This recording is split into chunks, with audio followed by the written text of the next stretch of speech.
Hello दोस्तों, मैं अजय आपके अपने इस YouTube चैनल पर आपका फिर से स्वागत करता हूं। जैसा कि आपको पता है कि हम इस YouTube चैनल पर कॉमर्स की +1 और +2 क्लास का जो भी सिलेबस है वो वीडियोस के थ्रू घर बैठे बैठे कर रहे हैं। और ये जो वीडियो है ये मैं 11th क्लास के लिए बना रहा हूँ अकाउंटेंसी के ऊपर, और उसमें भी जो सेकंड चैप्टर है बेसिक अकाउंटिंग टर्म्स, जो कि मैंने बोला कि जब तक आप अकाउंटिंग पढ़ेंगे ये टर्म्स बार बार आएंगी, तो ये टर्म्स ध्यान से समझिए।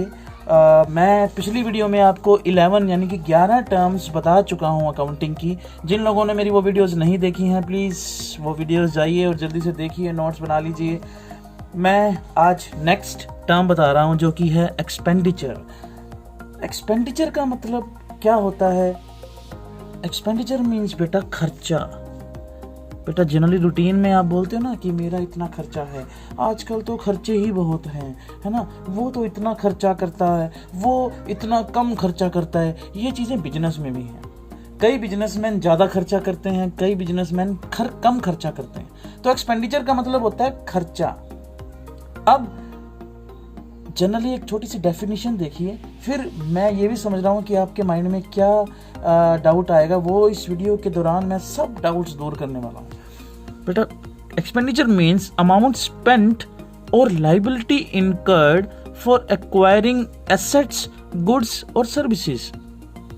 किसी भी तरह का वो भुगतान जिससे या हम वो हमारा एक्सपेंडिचर वो खर्चा या हम वो लाइबिलिटी के लिए पे कर रहे हैं, या कोई एसेट्स परचेज करने के लिए या गुड्स परचेज करने के लिए, सर्विसेज, किसी भी तरह भैया बिजनेस से पैसे जा रहे हैं। चाहे आपके पास कोई एसेट आ रही है, जैसे मान लीजिए मैंने लैंड खरीद ली, मैंने बिल्डिंग खरीद ली, कोई गुड्स एंड सर्विसेज आ रही है ना, मैं कोई बैंक की सर्विस ले रहा हूँ, या मैंने माल खरीदा, किसी से गुड्स खरीदी हैं, या मैंने किसी के पैसे देने थे 20,000 50,000, मेरे लिए लाइबिलिटी थी। लाइबिलिटी का मतलब यही तो होता है जो मैंने किसी के पैसे देने हो, चाहे उस फॉर्म में पैसे मेरे से जाएं तो वो सब क्या बन जाएं, किसी भी तरह से मेरे से पैसे जाएं, वो क्या बन जाएगी, वो क्या बन जाएगा, एक्सपेंडिचर। ठीक है, अब यहां पर क्या लिखा हो, simply means outgoing money from a business in form discussed above. ये जो एसेट, गुड्स, सर्विसेज या लाइबिलिटीज के लिए पेमेंट की है, इस फॉर्म में पैसे जाएंगे, तो जनरली बिजनेस से पैसे जा रहे हैं तो वो हमारा क्या है, एक्सपेंडिचर है। अब मोर ओवर एक्सपेंस मैंने पिछली वीडियो में बताया था। अब एक्सपेंस और एक्सपेंडिचर में थोड़ा सा डिफरेंस है। जनरली हम ये बोल देते हैं कि एक्सपेंस एक्सपेंडिचर का ही पार्ट है। वो कैसे, वो मैं भी आपको बताऊंगा। Moreover, expense are a kind of part of expenditure studied earlier। जो मैंने पिछली वीडियोस में बताया था कि जो एक्सपेंस क्या होता है उसका हमने ब्रीफ डिस्कशन किया था। जिन लोगों ने वो वीडियो नहीं देखा वो वीडियो भी देख सकते हैं। एक्सपेंस जो है एक्सपेंडिचर का ही पार्ट है। Expenditure is of 3 kinds, not 2। It is of 3 kinds। अब 3 तरह के एक्सपेंडिचर्स कौन कौन से होते हैं? Capital expenditure, okay, first is capital expenditure, second deferred revenue expenditure, and third is revenue expenditure। अब देखिए रेवेन्यू वर्ड दोनों में ही है, तो यानी कि हम ये कह सकते हैं कि ये इससे जुड़ी हुई चीज है पर थोड़ा सा डिफरेंस है, पर इसलिए बेसिकली 3 पार्ट बना दिए गए। पहले मैं बात करता हूँ कैपिटल एक्सपेंडिचर की, फिर लाइन वाइज इन तीनों चीज़ों की भी बात करूँगा। कैपिटल एक्सपेंडिचर आप देख पा रहे हैं हेडिंग क्लियरली आई गेस।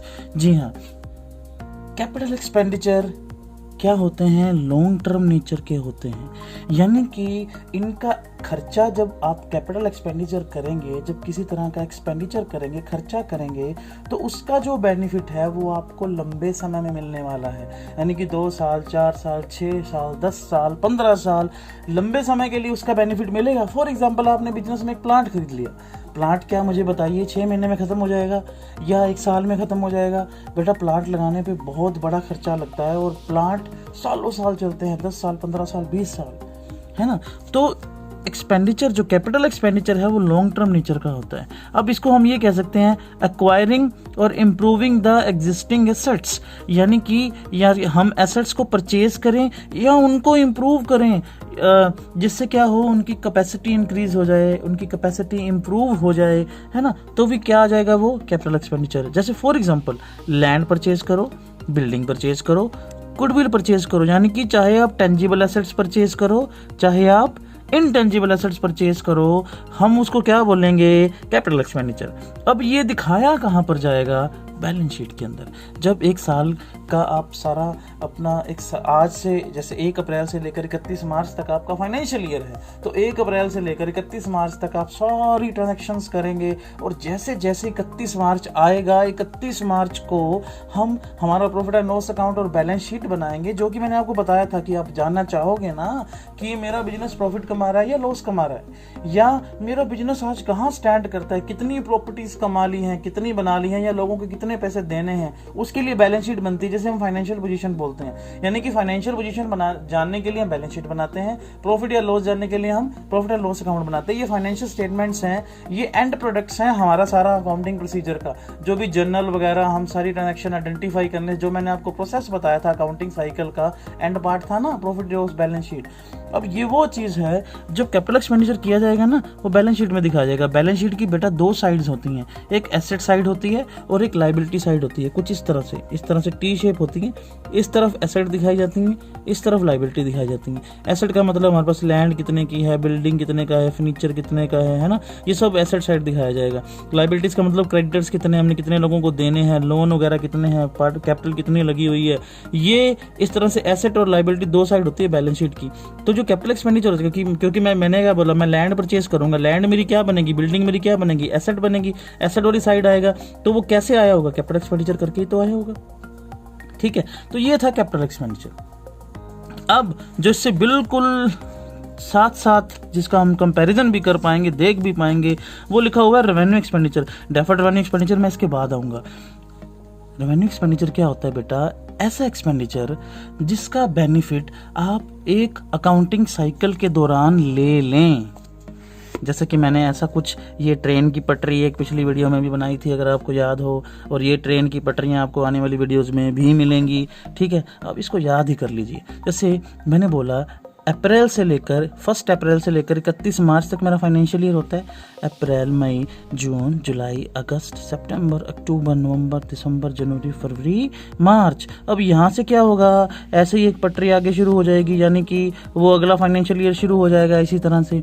यानी कि मार्च आ जाएगा, उसके बाद फिर अप्रैल आ जाएगा यहाँ से, है ना। 1 तारीख से फिर 31 मार्च तक अगला अकाउंटिंग पीरियड शुरू हो जाएगा। ये पटरी चलती रहेगी, ये हमारे बिजनेस की पटरी है। हर बार 1 अप्रैल से 31 मार्च आएगा, ये ट्रैक आता जा रहा है, ये चलता ही जाता है। पर यहाँ पर एक बार 2 मिनट के लिए हम रेस्ट करते हैं, 1 दिन के लिए रेस्ट करते हैं, देखते हैं भैया हम कहाँ पहुंचे हैं, क्या प्रॉफिट कमा रहे हैं, क्या लॉस कमा रहे हैं। अब मैं ये बोल रहा था, ऐसा एक्सपेंडिचर जिसका बेनिफिट हम एक अकाउंटिंग पीरियड यानी कि एक पीरियड के दौरान ही देख लें, या इसके दौरान जो खर्चे किए जाएंगे वो रेवेन्यू एक्सपेंडिचर होते हैं। ठीक है, जैसे आपने वेजेस ही दे दिया, जैसे सैलरी दे दी अपने वर्कर्स को, कमीशन दे दिया आपने, वो रेवेन्यू एक्सपेंडिचर ही बन जाएगा, क्योंकि उसका बेनिफिट आप ले लेंगे। ठीक है, अब यानी कि जो मैंने एक्सपेंस की बात की थी ना, वो generally very close to the revenue expenditure. वो जनरली एक आम भाषा में साधारण व्यक्ति के लिए ना, जो एक्सपेंस होता है वो रेवेन्यू एक्सपेंडिचर और एक्सपेंस सेम ही होता है। ठीक है, अब जनरली हम रेवेन्यू एक्सपेंडिचर को ये भी बोलते हैं to maintain the daily activities of business. जो बिजनेस के अंदर रूटीन की जो एक्टिविटी की जाएंगी, सेल परचेज की जाएंगी, उन एक्टिविटीज को मेंटेन करने के लिए जो खर्चा किया जाएगा, वो कौन सा खर्चा होगा, रेवेन्यू एक्सपेंडिचर। अब ये तो बैलेंस शीट में दिखाया गया था, अब ये कहाँ पे दिखाया जाएगा, प्रॉफिट एंड लॉस अकाउंट में। प्रॉफिट एंड लॉस अकाउंट में, क्योंकि एक्सपेंडिचर है ना, कोई खर्चा किया होगा आपने, तो ये खर्चे वाली साइड दिखाया जाएगा। कि 1 साल का प्रॉफिट एंड लॉस अकाउंट तो बनता है, 10 साल का प्रॉफिट एंड लॉस अकाउंट नहीं बनेगा कभी। एक ही फाइनेंशियल ईयर का प्रॉफिट एंड लॉस अकाउंट बनेगा, और आप ये देखना चाहेंगे कि उस फाइनेंशियल ईयर के दौरान मैंने कितना कमाया, कितना खोया। तो क्योंकि मैंने इसका स्टार्टिंग में क्या लिखा, ड्यूरिंग द अकाउंटिंग पीरियड, जो एक ही साल के दौरान जिसका बेनिफिट आप ले लेंगे, सैलरी, कमीशन, है ना, तो वो जो है रेवेन्यू एक्सपेंडिचर कहाँ दिखाया जाएगा, प्रॉफिट एंड लॉस अकाउंट में। इसके एग्जाम्पल क्या है देख लीजिए, मैंने बिल्कुल क्लियरली लिख रखे हैं, बिल्कुल easy examples. Cost of goods sold, rent, salary, यही तो दिखाया जाएगा हमारे इस साल, यही तो खर्चे किए होंगे हमने इस साल के दौरान ताकि हमारी सेल मेंटेन रहे, हमारी एक्टिविटीज मेंटेन रहे, तो रेवेन्यू एक्सपेंडिचर बोल दिया हमने। मुझे लगता है आपको समझ आ गया होगा। बेटा ये जनरली एक साल के लिए है, मान के चलिए, इसका बेनिफिट आप उसी अकाउंटिंग ईयर यानी कि जनरली एक साल के अंदर आप ले लेंगे, पर ये 2 साल 4 साल 6 साल 10 साल 8 साल तक यानी कि लंबे समय तक आपको बेनिफिट देगा, तो कैपिटल एक्सपेंडिचर बन जाएगा। मैं ये आशा करता हूँ कि ये टर्म आपको समझ आ गई। और तीसरी चीज़ जो कि बहुत इंपॉर्टेंट है और बहुत लंबे टाइम तक, बहुत जब आप बड़ी क्लासेस में भी जाएंगे ना तब भी ये टर्म आपके सामने आ जाएगी, नाम है डेफर्ड रेवेन्यू एक्सपेंडिचर। अब रेवेन्यू एक्सपेंडिचर तो पीछे हमने पढ़ लिया, एक चीज़ हमने यहाँ पर और जोड़ दी जिसका मतलब है डेफर्ड। डेफर्ड का मतलब क्या होता है? डेफर्ड बेटा वर्ड जो होता है ना वो फ्यूचर से रिलेटेड होता है, यानी कि जिसको किसी को हम पोस्टपोन कर सकें, आगे की तरफ टाल सकें। 2 साल 4 साल 6 साल, इस साल का खर्चा है पर उसे मैंने आगे टाल दिया, आगे कई सालों में टाल दिया, वो डेफर्ड, ये डेफर्ड का मीनिंग है। अब रेवेन्यू एक्सपेंडिचर का मतलब जो एक साल के दौरान किया जाए, ये उस खर्चे को आगे कई सालों में टाल दिया जाए, या क्योंकि ये जो खर्चा होता है ना बेटा ये ह्यूज अमाउंट का होता है, बड़ी अमाउंट का होता है, इसलिए इसे कई सालों में क्या कर दिया जाता है? डिवाइड कर दिया जाता है, फ्यूचर की कई सालों में डिवाइड कर दिया जाता है। यानी कि एक ऐसा खर्चा जो है तो रेवेन्यू नेचर का, क्योंकि रेवेन्यू नेचर मैंने पहले बताया जिसका बेनिफिट आप एक साल के अंदर ले लेंगे, है तो रेवेन्यू नेचर का, पर जिसका बेनिफिट आगे कई सालों में मिलेगा। ये एक एक्सेप्शन है, एक अपवाद है, किसका? रेवेन्यू एक्सपेंडिचर का। इकलौती चीज ऐसी है रेवेन्यू एक्सपेंडिचर के अंदर जो उसी फाइनेंशियल ईयर के दौरान किया जाएगा, पर जिसका बेनिफिट एडवांटेज आगे कई सालों में मिलेगा। जैसे कि कैसे? फॉर एग्जाम्पल मैंने बोला जी आपने इस साल, मान लीजिए आप जो हैं टीवीएस कंपनी के ओनर हैं, टीवीएस कंपनी का नाम तो सुना होगा है ना, बाइक्स। टीवीएस कंपनी की मार्केट एक समय भी बेटा बहुत कम हो गई थी, बहुत लॉस आने लगा था, कस्टमर पसंद नहीं करने लगा था। अब कोई ऐसे चेहरे की ज़रूरत थी जिससे लोग फॉलो करते हो, जिसकी बात मानते हो, तो कंपनी ने हायर किया, कंपनी ने बुलाया जी महेंद्र सिंह धोनी को। वो बड़े बड़े बालों के साथ बैठकर वो बाइक के ऊपर जाके दिखाते थे टीवीएस स्टार स्पोर्ट जिसकी एवरेज है 90 किलोमीटर पर लीटर, पेट्रोल ही भूल जाते हैं मीटर डलवा के हम। अब उससे क्या हुआ? अब एडवर्टाइजमेंट करने से क्या हुआ? टीवीएस की सेल बढ़ने लग गई। महेंद्र सिंह धोनी जैसा बड़ा इंसान भैया टीवीएस की ऐड कर रहा है, इसका मतलब कोई बात है भैया टीवीएस में। कई लोग, और जो उसके ह्यूज फैंस होंगे उनके लिए तो भैया टीवीएस ही सबसे बेस्ट बाइक हो गई, है ना। तो टीवीएस की सेल इंक्रीज होनी शुरू हो गई वो ऐड की वजह से। अब आप मेरे को ये बताइए, जो महेंद्र सिंह धोनी जी उसकी ऐड कर रहे थे, क्या वो फ्री में कर रहे होंगे? तो बहुत बड़ा कॉन्ट्रैक्ट हुआ होगा, बहुत करोड़ों, इन करोड़्स उन्होंने अमाउंट चार्ज किया होगा। मान लीजिए एक फाइनेंशियल ईयर के दौरान आपने 1 अप्रैल 2015 को आपने एडवर्टाइजमेंट पे खर्चा किया 10 करोड़ रुपीस या 100 करोड़ रुपीस। कितना खर्चा किया? 100 करोड़ रुपीस। अब ये कंपनी जब इस साल का प्रॉफिट एंड लॉस अकाउंट अपना बनाएगी, इज दैट राइट कि सारे के सारे 100 करोड़ रुपए इसी एक साल के ऊपर इसका वजन डाल दें, यानी कि इस एक साल के प्रॉफिट एंड लॉस के ऊपर सारा भार डाल दिया मैंने। 100 के 100 करोड़ रुपए इस साल मैंने दिखा दिया अपना एक्सपेंस। और मुझे एक चीज और बताइए कि क्या ये जो 100 करोड़ रुपीस खर्च किया एडवर्टाइजमेंट पे, क्या इसका बेनिफिट सिर्फ एक साल में मिलेगा? एडवर्टाइजमेंट का बेनिफिट क्या एक साल में मिलता है? वो 2 साल 4 साल 6 साल तक। देखिए मैं आज बात कर रहा हूँ टीवीएस कंपनी की, जब महेंद्र सिंह धोनी उसकी ऐड करते थे, और वो बहुत साल पहले की बात है, जब वो वर्ल्ड कप जिताने की बात 2011-13 जब की बात, तब की बात है। 2020 चल रहा है, 2020 चल रहा है ना, कितनी पुरानी बात है। पर मेरे को याद है कि महेंद्र सिंह धोनी टीवीएस बाइक की ऐड करते थे, क्योंकि लोगों तक के दिमाग में वो छाप पड़ जाती है वो लंबे समय तक। तो ये 100 करोड़ को एक ही साल में मैं ना दिखाते हुए अगले कई साल के प्रॉफिट एंड लॉस में बांट दूं भी, मैं फॉर एग्जांपल मैं कहता हूं जी, एक अंदाजा है कि इससे 10 साल तक 10 ईयर्स तक जो है लोगों के दिमाग में इसकी छाप पड़ी रहेगी एडवर्टाइजमेंट की। तो यानी कि इसका बेनिफिट कितने सालों में आएगा? 10 सालों में। तो हर साल का कितने का बेनिफिट ले लोगे आप? 100 करोड़ 10 सालों के लिए, तो एक साल के लिए कितने हो गए? 10 करोड़ हो गए ना। तो यानी कि इस साल के प्रॉफिट एंड लॉस में मैं कितने दिखा दूंगा, 10 करोड़ रुपए दिखा दूंगा एज एन एक्सपेंस। यानी कि इस साल का भैया जितना मैं कंज्यूम कर लूंगा ना इस पूरे एडवर्टाइजमेंट एक्सपेंस का, वो 10 करोड़ रुपए है। चलो ये तो बात हो गई जी, ठीक। अब 100 में से 10 करोड़ तो आपने इस साल कंज्यूम कर लिए, अब 90 क्या करेंगे हम 90 करोड़ रुपए, 90 करोड़ रुपीस हम आगे कैरी फॉरवर्ड करेंगे। यानी कि इसका बेनिफिट आगे फ्यूचर में मिलेगा। और एसेट का मीनिंग मैंने आपको क्या बताया था, ऐसा खर्चा या ऐसी चीज जो आपको फ्यूचर में बेनिफिट, को इकोनॉमिक बेनिफिट दे। तो ये आपको इकोनॉमिक बेनिफिट देगा ना फ्यूचर में, तो ये 90 करोड़ रुपीस ना एसेट साइड में दिखाए जाएंगे बैलेंस शीट में। जो मैंने अभी आपको ऊपर एग्जांपल दिया था, ये एसेट साइड थी ना, यहाँ पे बैलेंस शीट में दिखाया जाएगा डेफर्ड रेवेन्यू एक्सपेंडिचर कितना, 90 करोड़ रुपीस। 10 करोड़ तो मैंने यहाँ पे कंज्यूम कर लिया, अपना खर्चा दिखा दिया। इस हिसाब से मैं अपनी पूरी इनकम में से 10 करोड़ खर्चा दिखा के लास्ट में प्रॉफिट लॉस जो भी होगा मैं कैलकुलेट कर लूंगा। बाकी जो बचे हुए 90 करोड़ रुपए हैं, 90 करोड़ रुपए आने वाले 9 सालों में मुझे बेनिफिट देंगे। तो 10 करोड़ रुपए ऐसे ही मैं प्रॉफिट एंड लॉस में दिखाता जाऊंगा। और अगले साल में क्या होगा, 10 करोड़ रुपए फिर प्रॉफिट एंड लॉस में दिखा दूंगा। अब कितने बच जाएंगे, 80 करोड़। तो बैलेंस शीट में एसेट साइड में कितने रह जाएंगे, 80 करोड़। फिर 10 आ जाएंगे, फिर 70 आ जाएंगे, फिर 10, फिर 60। इस तरह से करते करते मैं इनको 0 तक ले जाऊंगा। ठीक है, ये डेफर्ड रेवेन्यू एक्सपेंडिचर था, जो था तो रेवेन्यू नेचर का, पर जिसका बेनिफिट मुझे कई सालों तक मिलेगा। आई होप आपको ये चीज समझ आ गई होगी।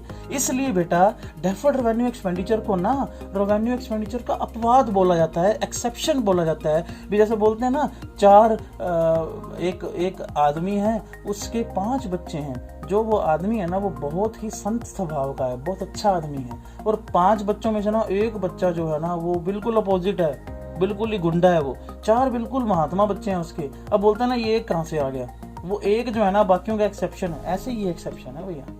ये रेवेन्यू नेचर के अंदर एक ऐसी चीज है जो फ्यूचर की तरफ जाती है। तो जैसे मैंने एडवर्टाइजमेंट का आपको बात की, जो ह्यूज अमाउंट आप इनकट करते हो, पर सारा का सारा वजन एक ही साल के प्रॉफिट एंड लॉस में नहीं डालेंगे, डिवाइड करके डालेंगे, फ्यूचर की बात करेंगे। तो इसलिए डेफर्ड वर्ड साथ में लगा दिया गया इसके। ठीक है, तो उसके बाद नेक्स्ट टर्म जो है परचेजेज। जब भी आप +1 की अकाउंटेंसी के अंदर या फ्यूचर में जब भी अकाउंटेंसी आप पढ़ेंगे, जब भी आप परचेजेज वर्ड यूज करेंगे ना, तो it is only for the goods in which you are dealing. जैसे आप कपड़े का बिजनेस है, तो आपके लिए गुड्स क्या बनेंगी, आप ये क्लॉथ जो आप शॉप पे या अपने फैक्ट्री में कहीं पे रखेंगे, स्टोर करेंगे। तो जब आप कपड़ा खरीदेंगे ना, तो आप उसके लिए ऐसे नहीं लिखेंगे क्लॉथ अकाउंट, क्लॉथ वर्ड नहीं यूज करेंगे हम। उसके लिए क्या यूज करेंगे, परचेजेज वर्ड। अब परचेजेज भैया मतलब परचेज्ड फॉर रीसेल पर्पस। दुकान में कपड़ा ले रखा है, किस लिए, रीसेल करने के लिए। अब ये 2 तरह का मिलेगा जी, कैश परचेज भी होगा और क्रेडिट परचेज भी होगा। यानी कि नगद में परचेज किया जाए तो कैश परचेज, उधार पे परचेज किया जाए तो क्रेडिट परचेज। ठीक है जी। उसके बाद नेक्स्ट है परचेज रिटर्न। अब भैया जब आपने परचेज कर लिया, माल जो है खराब निकलाया, खास तौर पर कई लेडीज को, गर्ल्स को ये प्रॉब्लम होती है, नहीं भैया कोई और रंग दिखाओ, ये रंग अच्छा नहीं है, कुछ और दिखाओ। घर पे ले आएंगे, फिर नहीं यार वो बढ़िया था, फिर ले जाएंगे दुकान पे वापस कराएंगे, या कहेंगे यार इसका दुपट्टा जला हुआ है ना, इसकी कढ़ाई वर्क खराब हुआ पड़ा है, डिफेक्टिव माल निकला है। तो परचेज किया वो हम क्या कर देते हैं, रिटर्न कर देते हैं। जब आप बिजनेस में परचेज स्टॉक परचेज करके लाते हैं ना, अगर वो स्टॉक जैसा आपने ऑर्डर दिया था वैसा ना हो, डिफेक्टिव हो, है ना, या आपने मंगवाया तो कम प्राइस का था, ज्यादा प्राइस पे आ गया, ज्यादा प्राइस वाली कोई और क्वालिटी भेज दी हो, तो आप उसका क्या करेंगे, रखेंगे उसे नहीं, उसे आप क्या कर देंगे, रिटर्न कर देंगे। तो ये क्या बन जाएगा, परचेज रिटर्न। इसको एक वर्ड यूज किया जाएगा, रिटर्न आउट वर्ड। यानी कि बिजनेस के बाहर आप रिटर्न करके आ रहे हो।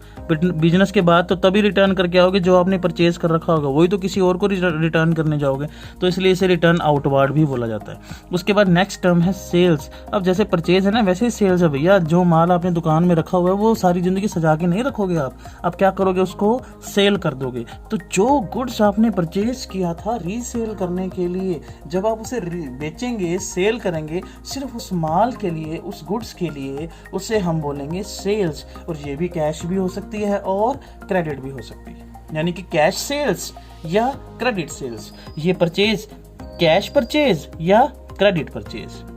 ठीक है, उसके बाद मैं नेक्स्ट टर्म की बात करता हूं। जैसे कि सेल्स परचेज रिटर्न था, वैसे सेल्स रिटर्न भी है। सेल्स रिटर्न्स का मतलब माल वापस कर देना। कौन वापस करेगा, जो हमसे जो हमारा क्या होगा, परचेजर होगा, जो हमसे क्या करके गया होगा, परचेज करके गया होगा, है ना। जब परचेज किया हुआ माल हमारे पास वापस आ जाए, जो लोगों ने हमसे परचेज किया था वो वापस आ जाए, तो क्या बन जाएगा, सेल्स रिटर्न ही बनेगा ना। थोड़ा सा कंफ्यूज करने के लिए बोल रहा हूँ। लोगों ने हमसे परचेज कर रखा था, लोगों ने हमसे परचेज कर रखा था, इसका मतलब यही हुआ ना कि हमने उनको क्या कर रखा है, सेल कर रखा है। जब हम सेल करेंगे तभी तो वो परचेज करेंगे, है ना। तो जो हमने सेल्स कर रखा था, हमने सेल कर रखा था, शायद उनको भी अच्छा ना लगा हो, बुरा हो गया हो, डिफेक्टेड हो गया हो, कोई रीजन हो, वो रिटर्न कर दें हमें, तो वो क्या बन जाएगा, सेल्स रिटर्न। नेक्स्ट है डेप्रिसिएशन। एक चीज रह गई बताने वाली बेटा, सेल्स रिटर्न को हम रिटर्न इनवर्ड भी बोलते हैं, यानी कि बाहर से हमारा ये जो बिजनेस है ना, बिजनेस से हमारे पास माल वापस आ रहा है, तो बिजनेस के अंदर आ रहा है माल वापस, तो उसको इनवर्ड बोल देते हैं। नेक्स्ट है डेप्रिसिएशन। बेटा डेप्रिसिएशन का मतलब क्या होता है, ये मैंने आपको एक पिछली वीडियो में भी बताया था। जब भी आपको फिक्स एसेट पर यूज करेंगे एक बिजनेस के अंदर, और जब बिजनेस के अंदर यूज करेंगे, जैसे मान लीजिए 1 अप्रैल 2010 को आपने एक प्लांट परचेज किया जो हाईटेक मशीनरी था, है ना, उसमें नए नए सॉफ्टवेयर डलते थे, वो आपने मान लीजिए परचेज किया 10 करोड़ रुपीस का। अब 1 साल यूज़ किया आपने अपने फाइनेंशियल ईयर के दौरान, यानी कि एक दिन आ गया 31 मार्च 2011, यानी कि 12 मंथ्स आपने यूज़ कर लिया उसको, है ना। 1 साल पूरा अकाउंटिंग पीरियड आपने उसको यूज़ किया। तो मुझे ये बताइए, जो स्टार्टिंग में उसकी 10 करोड़ वैल्यू थी, तो 2011 में भी जाकर क्या सेम रहेगी क्या, वो 9 करोड़ 8 करोड़, है ना, डिपेंड करता है इसकी वैल्यू। तो ये जितनी 1 करोड़ या 2 करोड़ जितनी भी वैल्यू कम हुई इसकी, तो उसको क्या बोलेंगे, डेप्रिसिएशन, यानी कि reduction in the value of fixed asset. याद रखिएगा, only for fixed asset. Depreciation अलग अलग जगह पर अलग अलग वर्ड यूज़ किया जाएगा, वो मैं आपको लेटर ऑन बताऊंगा, है ना। तो यानी कि reduction in the value of fixed asset due to usage, use करने से। ऑब्सोलेंस, ऑब्सोलेंस का मतलब रिवाज चला जाना। जैसे कि पहले पुराना प्लांट लगाया था, पुरानी मशीनें उसमें यूज हो रहा था, पुराना कोई सॉफ्टवेयर यूज हो रहा था, अब कोई और नई टेक्निक आ गई, नई मशीनें आ गई, तो पुरानों का रिवाज चला गया, नई आ जाती है ना। जैसे अब ऑब्सोलेंस होने की वजह से उसकी वैल्यू कम हो जाती है, भाई वो पुरानी वैल्यू हो गई। जैसे आप मोबाइल फोन की बात कीजिए, आजकल जो मोबाइल फोन आ रहे हैं ना, बहुत लेटेस्ट आ रहे हैं। जो आज से 15 साल पहले मोबाइल फोन आया करते थे, क्या उनकी जो कीमत है आज उतनी ही है क्या, कम हो गई है ना, या मैं कहूँ गायब ही हो गई है।